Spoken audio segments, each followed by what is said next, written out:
Say hi, Aunt Kara. You say hi, yeah. Oh. Oh, yeah. That was a good stretch. Well, happy end of May. Hello, Aunt Carol. We are cooking for you today. Today. Oh my, so cute. All the dogs are waking up from their little afternoon slumbers because we've been doing some work on the prairie, of course. And so we thought that we would cram in this awesome video about asparagus. And the reason I love May so much with asparagus is because I feel like it's affordable to me. Hate to say it, but it's true. When asparagus is $5 a bundle, I often don't buy it. But I have this great bundle that we're gonna use the rest of this with later on tonight for dinner, but I pulled out a few sprigs and I thought that I would try, I've never done this before, a asparagus tip beet pineapple salad. Oh my, oh my. So what I did about 3 hours ago was I had this huge beet and I cut a chunk of it off. So you can imagine how big this beet was. But I dropped it in boiling water. I turned off the water and I let the beet steep, like parboil, for maybe 30 minutes. I pulled it out and I put it in this little ramekin. I have set it off to the side and it's just been waiting for me until I was ready to put the rest of this salad together for lunch. So I just wanted to show you what I did with the beet, because I'm actually going to parboil or blanch our asparagus. So we're gonna bring that back up to a boil. Won't take long because it was just boiling. But we have super hot water. And with this being an asparagus tip salad, we're just gonna use the top 3 inches or so. And I wanna cut them into like 1-inch pieces for blanching. So I'm just gonna go right down to kind of where the beautiful flowerets end and include a little bit of the stalk because of its beautiful crunch. But I just wanted to show you quickly how I blanch these. It takes about 30 seconds. They're just gonna swim around in simmering water. And what I have off to the side here is an ice bath. I had about 4 or 5 cubes, a couple of them have melted. It doesn't matter as long as it's cold, because when these are done blanching, and you'll know when they turn a super bright green, they're still crunchy and they're ready to be pulled out of the water. And I'm just gonna stick them in the ice bath for just a moment and then we're gonna strain them. I did my little test of the asparagus already done over here because I wanted to make sure that they really do stay crunchy, because I honestly, I've never made this before. And so we've got a lot of asparagus tips to work with, but I wanted to show you the process real quick. So here they are in the ice bath. I'm just gonna float them around. I'm gonna take my little strainer and I'm gonna grab them out. And what I've done is take a little paper towel just to drain them. They are sweet, they are crunchy. I'm just gonna omit these little ice cubes here. Get every last bit. And we're gonna let them strain. All is good, that part is done. Unbelievable, took about a minute. After the water boils, of course. So what I'm gonna do in the meanwhile is I have this gorgeous dish and I lightly washed some arugula. And I just wanna have a little tiny bed for these vegetables to sit on, and the fruit, of course, because we're doing pineapple as well. But I thought arugula would be perfect with kind of the tart or salty tart that asparagus brings. We'll have the bite of the pepper with the arugula. You certainly could use romaine or even iceberg, doesn't matter. And we're gonna take the blanched or par-cooked beet. And I'm gonna show you a couple different ways of how I cut these for salads. But what I did wanna mention was when I do buy a beet, I do keep the skin on. I do a light scrub with my, I don't know, a vegetable scrubber, whatever you have. Sometimes I just use my hands. But I do keep the skin on because there's so much nutrients in the skin. And it does not cook away. Some say it does. But I'm gonna start with showing you how I do beautiful matchsticks, is what they're called. So I'll show you 2 different ways. I line up 3 slices, pretty thin, and I go right down as thinly as I can. I keep them long and beautiful. If you feel a little uncomfortable, you can separate them and do them individually, but just do nice long strips of the beets, and they will mimic kind of the size of the asparagus because we just cut them into like 1-inch pieces. So this is beautiful as is. So what we're gonna do is take our little plate. We're gonna grab a bunch of our asparagus tips, and I'm gonna come back here. So good. And on one side, I'm gonna do our matchsticks, okay? Beautiful, love it. The easier way to prepare the beet is to go into bite-sized chunks. Just dice them, cube them, whatever, however big or small you want. These little bigger ones, I might just cut in half. Perfection not needed with a beautiful organic salad like this. Till we get to the canned pineapple, then the organic goes away. But you can use as many beets or asparagus or whatever you want, but I just wanted to show you the 2 different ways. But I just love these long, slender, they're so pretty on the plate. And what I'm gonna do is take a little bit of pineapple, and I'm just gonna use the same strainer that I did my lettuce in, that I strained my, originally I had strained the asparagus, and I'm just gonna push through just a little bit of the juice here, because it doesn't have to be soggy. And you could certainly use pineapple rings, cut them into bite-sized pieces. That's all good. Or if you have some leftover fresh fruit, look how much juice came out just from that 1 little tablespoon. But I just didn't want the salad to get too soggy. But I'm just gonna take my little fingers and just dot, dot, dot. And I knew I was gonna want more, so I am gonna do this one more time. So do a heaping tablespoon. I just think the combination of flavors could be really amazing. I don't know why I didn't think of this before, but because of these videos, Cooking for Carol, I'm so inspired to think of some new stuff. So here we go. Oh yes, gorgeous. Okay, so we've got our pineapple, beet, asparagus on top of arugula. And what I want to do is come over to this side of the kitchen where I have a little more room, and we're gonna make a beautiful, cute. I got her in Minnesota. Her name is Miss Wiggles. Miss Wiggles.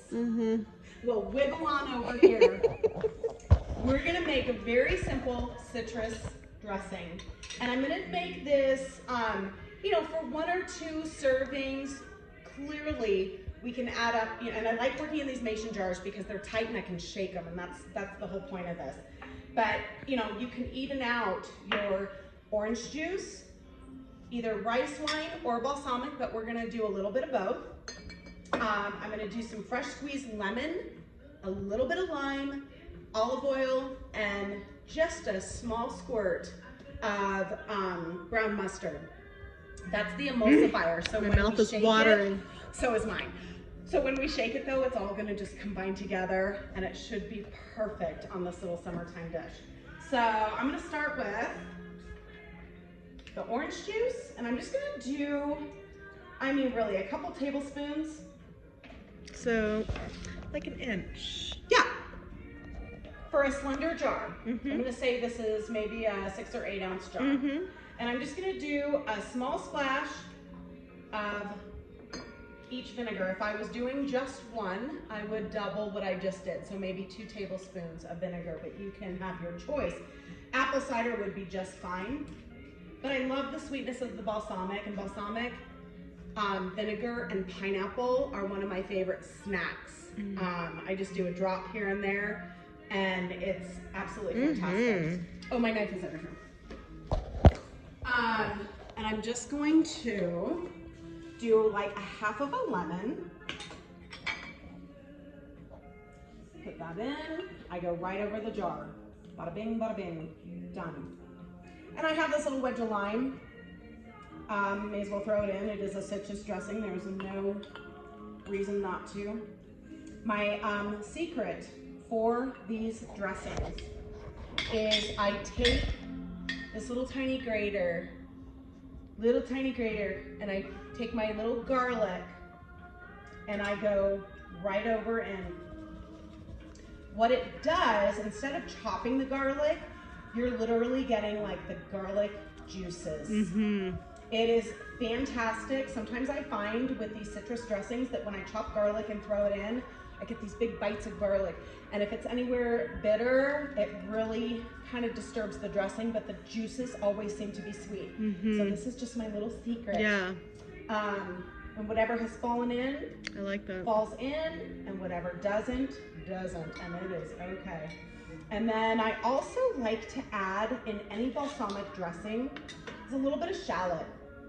Shallot onions are a lot sweeter than red. You still, though, could use red.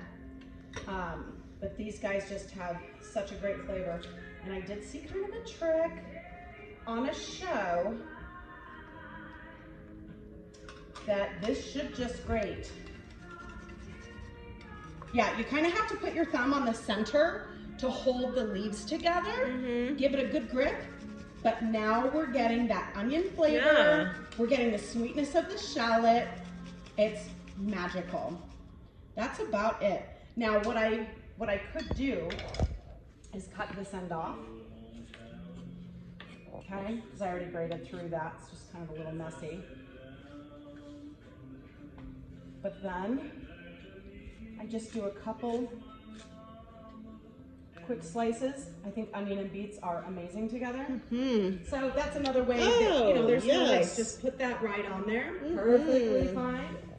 So then back to the dressing. Inside, I'm gonna do probably 2 tablespoons of olive oil. So everything is kind of even, the same. 2 and 2 and 2. Yeah, I mean, it's not rocket science necessarily, except when it comes to the Being mustard. a rocket scientist, then you are one. Yeah, because I don't want 2 tablespoons of mustard, that's for sure. It really is just what holds the dressing together. So A tablespoon, yeah. just shy of, yeah, I wouldn't do a whole heck of a lot. So we got, let's see, the OJ, we've got the 2 vinegars, we've got the grated shallot and garlic, the olive oil, lemon juice, Lime juice. orange juice, and lime juice. Salt and pepper? Definitely citrus. Oh, I did bring that over here, as to not forget, which I almost did. And this is why I didn't season the vegetables or the salad yet itself. I'm just gonna put it straight into the dressing. So everything was par-cooked in non-salted water.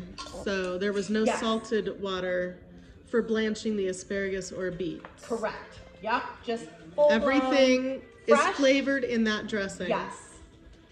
Yes, and then I shake it up, and you can see that between the oil and the mustard, it does give it a bit of thickness. And this will last in your fridge for, a month. Yeah. Quite a while.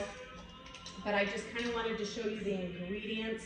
I am going to taste it, though, before I drizzle it on my salad.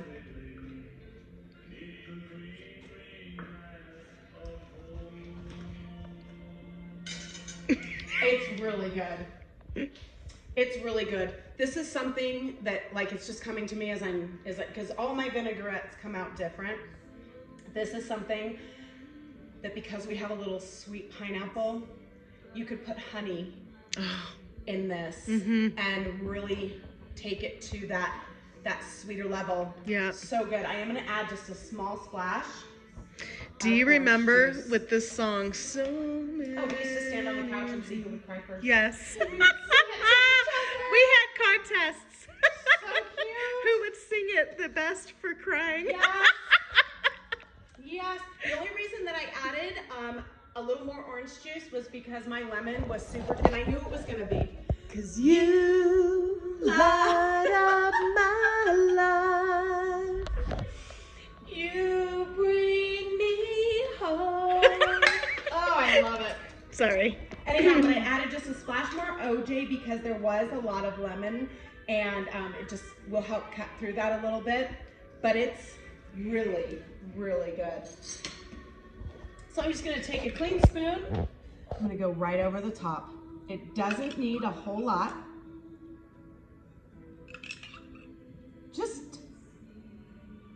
Just that much. Mm-hmm. You really want to experience the asparagus with this dish, in my opinion. What I'm gonna do, since we're here, and I have a little bit of leftover root vegetable, I want to show you a quick roast. So I would put this in the fridge, except I'm gonna eat it very, very soon. But while I'm working with the rest of these root vegetables, let me just grab some of my stuff here. Because I still have the rest of the raw beet. And I love beet and yams or sweet potatoes and some onion. It's one of my favorite combinations. This dish is so simple. It's an awesome snack that I sometimes even bring on my bus and just have literally a quick snack. They just kind of candy. I'm gonna grab my knife again. Oh, that dressing, so good. Can't wait to try it. Yeah, and so I line a little cast iron, and then I make it into a boat. And it just kind of holds in the oil that I'll show you how I prep it for the oven. But I'm just gonna cut through these root vegetables, and I'm gonna turn them into bite-sized pieces. That is done. Same thing with this beet. I'm just gonna cut it down into smaller pieces. And I'm just gonna do the bite-sized pieces. This is such a fun treat. Something that Christy and I often make, and then we freeze it, and we cook pasta, and we put a little bit of butter and salt and pepper, and we stir in the already cooked, which I'll show you in just a second. But then I take a wedge of my onion, take the skin off, peel it back. Compost. And with this onion, I do the same thing. I go into bite-sized pieces, go right down the center, it's done.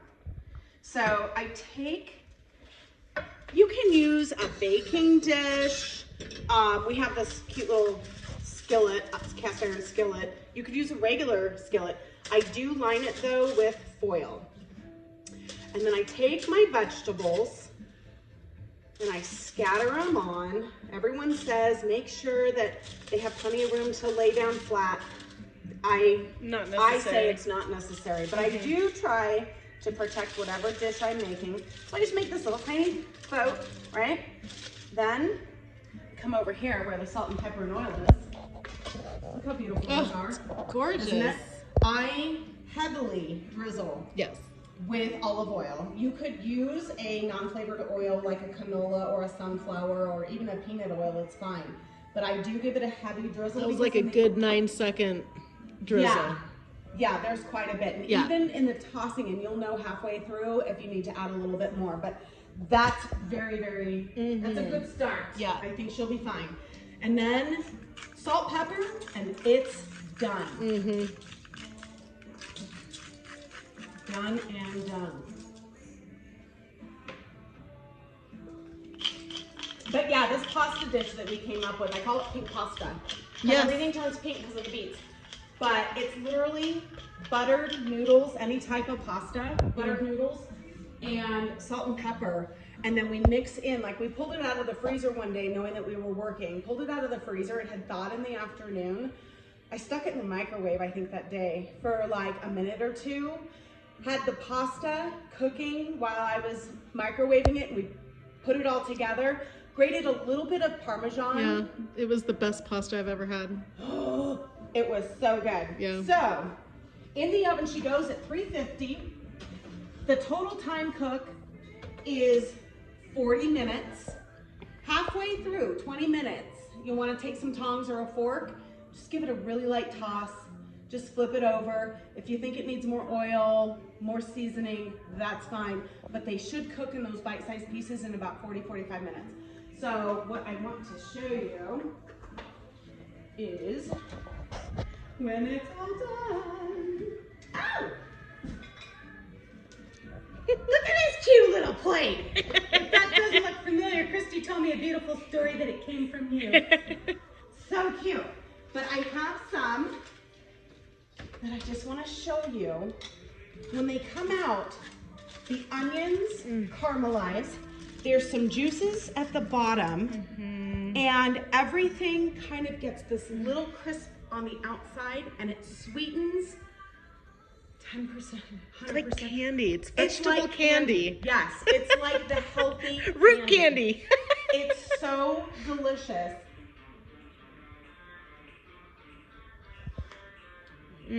It's such a great way to do root vegetables. If you had leftover like acorn squash or butternut squash, same method. All of your squashes are gonna cook same time too. About 40 minutes, 45 minutes. But they're all just gonna kind of shrink up, all those flavors intensify. And that's what we mix with pasta. But it really is just something fun that you could just have a little bowl of for an afternoon snack. What I do wanna do though, is try for the very first time, we're witnessing in Christy's kitchen in Prescott Valley, Arizona, the asparagus tip beet pineapple salad over arugula with a really delicious citrus dressing. Okay, a little arugula. Got that. I really want. There's the asparagus. Boom. Get a little tiny beet.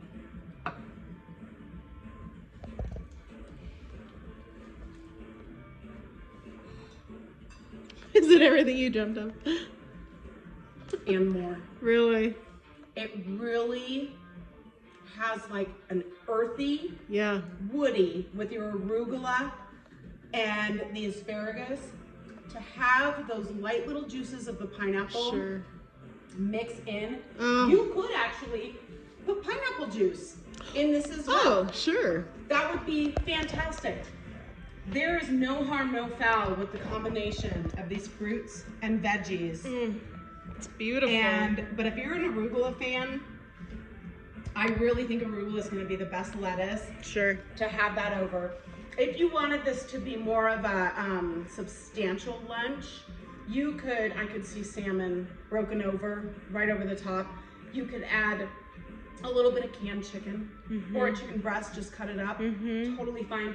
But I could see some protein, even white beans, Ooh. garbanzo beans. Sure. Wouldn't that be amazing? That's what I'm Gosh. gonna do next time for sure. Christy, I wanna get you a fork Okay. before we say goodbye.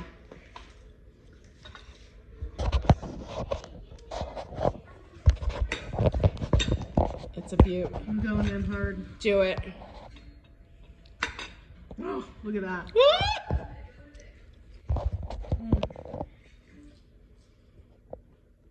It doesn't need any more dressing. Those 3 little swirls, because there's so much. Oh, now you just gave me goosebumps. Oh, Lord. It's so good. This is a winner, Aunt Carol. Super, super simple. I really hope you try this salad. Share it with your friends. Fantastic. Yes. So we'll see you in a couple days for June's recipes. Yeah. Can't wait. It's We all love you. about brunch. Brunch for breakfast, lunch, or dinner. There you go.